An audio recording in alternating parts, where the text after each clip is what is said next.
Welcome to the instructional video for using the Virginia Gas Escrow Unit Viewer. To begin, we'll log on to DMME's website at dmme.virginia.gov. Under the Gas and Oil menu, select Escrow Account Estimator. This will take you to another page where you want to select Map. Click the OK button to get started. This video covers how to find a gas well using the address search tool.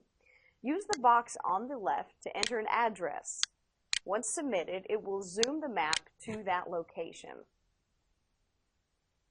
Clicking on an escrow unit will outline it in blue and display a pop-up window.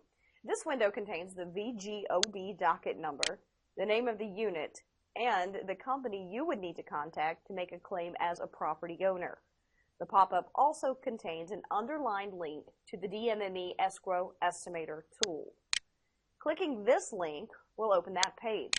Here, you will type in the number of acres owned within the boundary of the escrowed unit to display a report that includes how much money is in the account for that property owner.